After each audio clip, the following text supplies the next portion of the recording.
Un saludo especial para todos ustedes, queridos hermanos y hermanas, en esta nueva entrega del Café Espiritual. Qué alegría que compartamos y que sigamos compartiendo todos los días de este pequeñísimo espacio de reflexión y pues desde esta perspectiva también de profundización de nuestra experiencia cristiana, en donde de pronto pudiéramos preguntar cosas que generalmente no preguntamos o que consideramos como supuestas ya en este camino que hemos estado llevando acerca de nuestra fe cristiana. Una pregunta para todos nosotros que nos hace el mundo contemporáneo, el mundo de la ciencia, el mundo de la técnica, de los avances, de los descubrimientos, es, bueno, ¿y eso de los milagros qué?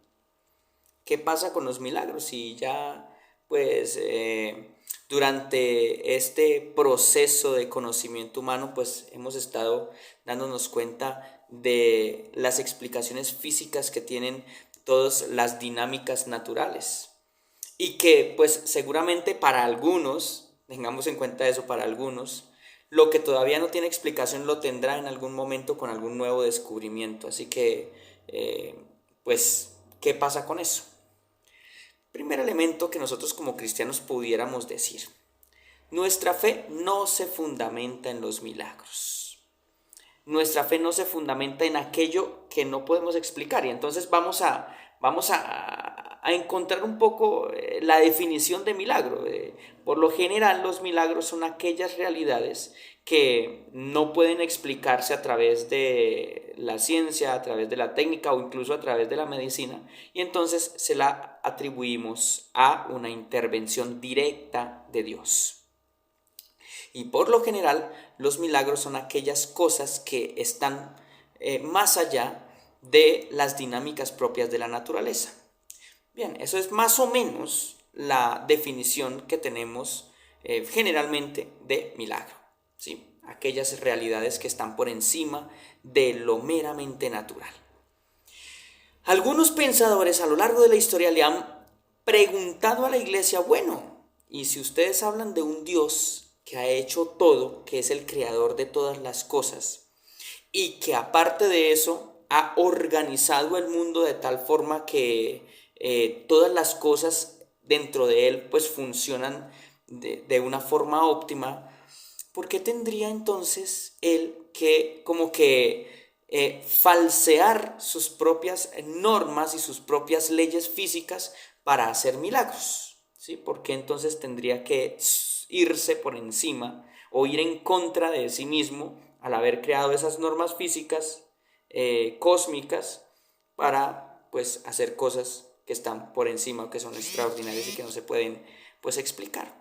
Eso es una pregunta interesante. Otro elemento que se puede presenciar allí, y es que nuestra fe muchas veces se fundamenta en el hecho de que Dios me haga cosas a mí. Entonces yo estoy esperando a que Dios actúe en mí, actúe y digamos, esto no está mal, eso está muy bien, pero como que le dejamos las cosas a Dios. Entonces que Dios haga su voluntad, que Él haga las cosas, que Él haga su milagro, ¿sí? Que Él haga su milagro. Y entonces como que nosotros nos recostamos y nos volvemos dependientes de unas fuerzas que están por encima de lo natural. Ese es otro elemento dentro de muchos que hay por ahí. Vamos a ver en sí mismo qué podemos nosotros iluminar para nuestra vida a partir de la reflexión sobre los milagros. Primera, nuestra fe, como ya lo decíamos, no se fundamenta en los milagros. Nuestra fe se fundamenta en una relación interpersonal entre Jesús, nuestra fe cristiana, entre Jesús y nosotros. Es decir, yo me encuentro con una persona. El cristianismo es encontrarse con alguien concreto, con la persona de Jesús. Cuando yo me encuentro con la persona de Jesús, ese encuentro transforma mi vida. No nos vayamos tan lejos y no veamos esto como algo tan extraordinario. Es algo cotidiano. es algo de la vida diaria, ¿sí? Entonces nosotros pensamos que el cristianismo es una serie de hechos extraordinarios. No estamos negando la existencia de los mismos, pero sí estamos diciendo que nuestra fe no se fundamenta necesariamente en eso. Entonces, por ejemplo, cuando yo me encuentro con alguien que quiero mucho, cuando yo tengo una amistad o un amor o un enamoramiento tan profundo y tan real y tan verdadero, yo hago cosas que me permitan estar cerca de esa persona y que a la vez hagan que esa persona se sienta bien conmigo. Estar enamorado es eso. Y entonces, cuando nosotros nos encontramos con Jesús, con esa realidad interpersonal, nosotros también cambiamos y transformamos algunas cosas de nosotros mismos para que haya una posibilidad de más clara, más fuerte, de estar junto a Él. Lo que viene después de eso ya son cosas, digamos que en un segundo plano. ¿Y qué es lo que hay en un segundo plano? Bueno, pueden ser los milagros. Entonces, nuestra fe se fundamenta necesariamente en el encuentro interpersonal con Jesús de Nazaret. Con Jesús, el Verbo encarnado, el Hijo de Dios Padre, que se encarna, que se entrega, que nos anuncia el reino de Dios, que manifiesta el reino de Dios, que instaura el reino de Dios, un reino de justicia, de paz, de felicidad, de plenitud, de igualdad, de relaciones amorosas con los demás, un reino que manifiesta estas cosas, que muere y con su muerte, pues confirma la justificación de nosotros para ser cercanos a Dios, para restaurar nuestra amistad con Dios, y en la resurrección resucitamos también con Él para la vida eterna. Eso es lo que afirma nuestra fe cristiana. De base, esto es lo más básico de nuestra fe cristiana. Ay, pero ¿qué pasa entonces con los milagros? Porque Jesús también hizo milagros. Bueno, la cosa no es centrarnos en el hecho extraordinario, sino en el significado de cada uno de ellos. Vamos a poner, digamos, como ejemplo, 2 milagros. El primero de ellos es: Jesús iba por una aldea un día y resulta que llevaban el hijo de una viuda a enterrar. Atención a esto. Las características son claras en los evangelios cuando dicen la escritura, cuando dice algún detalle, es absolutamente importante tenerlo en cuenta. Primero, esta señora era mujer. Recordemos el contexto difícil en el cual vivían las mujeres en el tiempo de Jesús. Era un contexto difícil.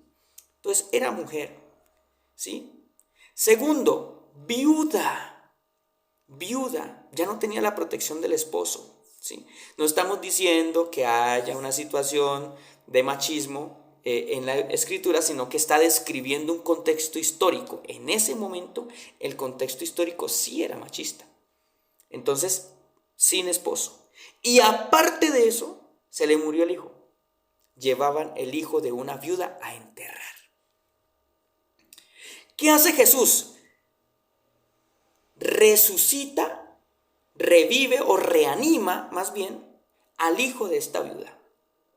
¿Qué es lo importante aquí? ¿Que Jesús haya revivido al hijo de la viuda? No. Lo importante que pasa aquí es que Jesús restaura la dignidad de esta mujer. Ojo a esto, porque se había quedado viuda y porque la única protección frente a esta cultura, a este contexto cultural en el que se encontraba Jesús allá en Galilea, era que ella quedaba completamente desprotegida, sin dignidad. ¿Qué hace Jesús al revivir a este hijo, a esta persona? Restaurar la dignidad de esta viuda. Entonces, ¿qué es lo que tenemos que hacer nosotros? ¿Resucitar muertos? No. ¿Restaurar dignidades? Sí. Cuando vemos a alguien que está siendo vulnerado, ahí es donde entra la acción del cristiano. ¿Hacer milagros? Entonces, ¿que se resuciten los muertos? No. Segundo ejemplo, para terminar, porque se está haciendo largo este video. Segundo ejemplo. Jesús multiplica la comida. ¿Qué pasa aquí? Jesús se da cuenta que la gente estaba sufriendo de hambre, o sea, la gente tenía hambre, se podía desmayar, podía haber circunstancias difíciles a nivel de salud, porque la gente estaba sin comer, tenían mucha hambre y era un montonón de gente. ¿Dónde iban a encontrar comida? Muy complicado, ¿cierto? Entonces, ¿qué dice Jesús? ¿Qué tienen ustedes por ahí para darles de comer a estas personas?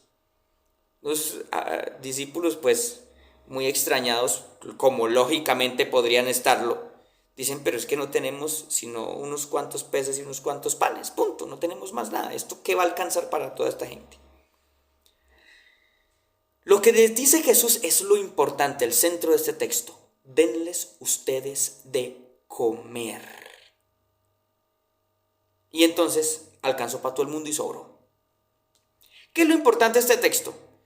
Que cogieron un poco de cestas con unos poquitos panes y unos poquitos peces y entonces empezaron a botar peces y panes para todos lados y entonces todo el mundo cogió. Lo importante de este texto es dar de comer. ¿Qué tenemos que hacer nosotros? ¿Multiplicar panes y peces por ahí por todo lado? No, dar de comer a la gente. Y la comida, dentro del contexto del Evangelio, no es solamente pancito aliñado, pan de queso, o pan hojaldrado, o peces asados y salmón, etc. No, el pan de la palabra, el pan espiritual. Denles ustedes de comer. Eso es lo que tenemos que hacer. Sobre eso sí se fundamenta nuestra fe.